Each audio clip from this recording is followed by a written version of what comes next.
الحمدللہ بہت ہی اہم ترین موضوع ہے اور وہ ہے کلمہ طیبہ کے فضائل و برکات و اسرار و وظائف۔ تو یہ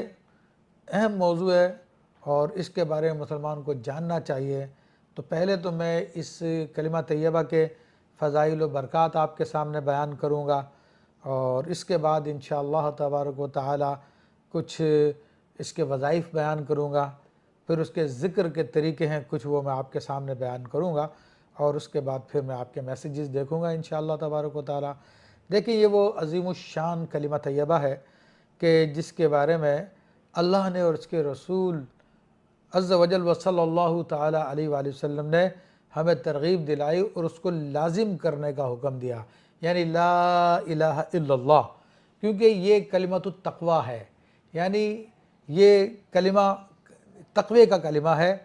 یہ عروۃ الوثقیٰ ہے، یعنی وہ بلند چوٹی ہے جس کے حصول کے لیے کوشش کی جاتی ہے۔ یہ اللہ تعالیٰ کی وہ فطرت ہے کہ جس پر اس نے انسانوں کو پیدا کیا اور اسی کے لیے اللہ تبارک و تعالیٰ نے ہم سب سے عہد لیا، جو عہد لیا تھا الست بربکم، کیا میں تمہارا رب نہیں ہوں؟ تو پھر سب نے کہا تھا ہاں کیوں نہیں، اور اسی کے لیے اللہ تبارک و تعالیٰ نے اپنے رسولوں کو اس دنیا میں مبعوث فرمایا اور اسی کے لیے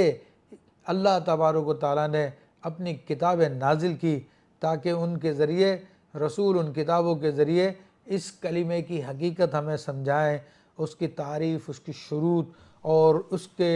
کن چیزوں سے بچنے کا حکم ہے۔ تو یہ اسی لیے اللہ تبارک و تعالیٰ نے بھیجا۔ تو اس لیے کلمہ طیبہ لا الہ الا اللہ کی کثرت کرنی چاہیے تاکہ ہمارا خاتمہ اسی مبارک کلمے پہ ہو، کیونکہ جو جس چیز پر اپنی زندگی گزارتا ہے، یعنی زندگی میں جس چیز کی کرنے کی اس کو عادت رہی ہے، تو موت کے وقت وہی چیز اس کی زبان پہ ہوتی ہے، اور جو جس چیز پر مرتا ہے اس کو اسی چیز پہ اس کا حشر کیا جاتا ہے۔ الحمدللہ احادیث مبارکہ میں اس کی بڑی فضیلت آئی ہے۔ کچھ احادیث میں آپ کی خدمت میں پیش کرتا ہوں کہ حضرت ربیعہ بن عباد الدیلمی رضی اللہ تعالیٰ عنہ فرماتے ہیں کہ رأیت رسول اللہ صلی اللہ تعالی علیہ وآلہ وسلم بسوق ذی المجاز یقول لا یا ایھا الناس قولوا لا الہ الا اللہ تفلحوا۔ اے لوگو، سرکار دو عالم صلی اللہ علیہ وسلم فرماتے ہیں کہ اے لوگو، تم لا الہ الا اللہ کہو تو تم لوگ فلاح پا جاؤ گے۔ حضرت ابو ہریرہ رضی اللہ تعالیٰ سے روایت ہے کہ نبی کریم صلی اللہ تعالیٰ علیہ وسلم نے ارشاد فرمایا جددوا ایمانکم، کہ لوگو تم اپنے ایمان کی تجدید کرتے رہا کرو۔ عرض کی گئی یا رسول اللہ صلی اللہ تعالیٰ علیہ وسلم، ہم اپنے ایمان کی تجدید کیسے کریں؟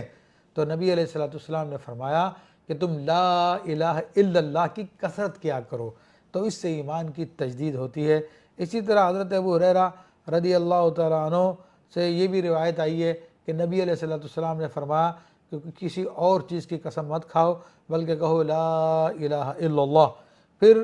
یہ کلمۃ التوحید ہے اور اس کی فضیلت میں حضرت جابر بن عبداللہ رضی اللہ تعالیٰ عنہ روایت کرتے ہیں کہ رسول اللہ صلی اللہ تعالیٰ علیہ وآلہ وسلم نے ارشاد فرمایا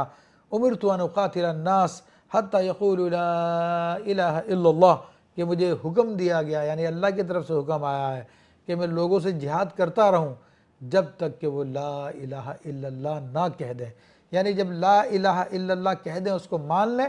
تو پھر میں ان سے قتال بند کر دوں، جہاد بند کر دوں۔ فَإِذَا قَالُوا لَا إِلَٰهَ إِلَّا اللَّهُ عَصَمُوا مِنِّي دِمَاءَهُمْ وَأَمْوَالَهُمْ إِلَّا بِحَقِّهَا، تو اگر وہ لا الہ الا اللہ کہہ دیں تو وہ اپنے خونوں کو مجھ سے بچا لیں گے، اپنے مالوں کو مجھ سے بچا لیں گے، سوائے یہ کہ کسی اور حق کی وجہ سے، اور وَحِسَابُهُمْ عَلَى اللَّهِ، اور پھر لوگوں کا حساب اللہ تعالیٰ پر ہے۔ تو یہاں پر بھی اس کی فضیلت سے پتہ چلا کہ کلمہ طیبہ وہ کلمہ ہے کہ جس کی وجہ سے ہماری جان بھی بچتی ہے، ہمارا مال بھی بچتا ہے، یعنی مسلمان ہو جانا۔ حضرت انس رضی اللہ تعالیٰ عنہ سے روایت ہے کہ نبی کریم صلی اللہ تعالیٰ علیہ وسلم نے ارشاد فرمایا کہ تین باتیں جو ہے ایمان کی اصل ہیں۔ فرمایا کہ ایک تو یہ کہ جو لا الہ الا اللہ کہے اس سے رک جانا، اور دوسرا یہ کہ جو لا الہ الا اللہ کی گواہی دیتا ہے، اس پہ یقین رکھتا ہے، تو کسی گناہ کی وجہ سے اس کو کافر نہیں کہا جائے گا،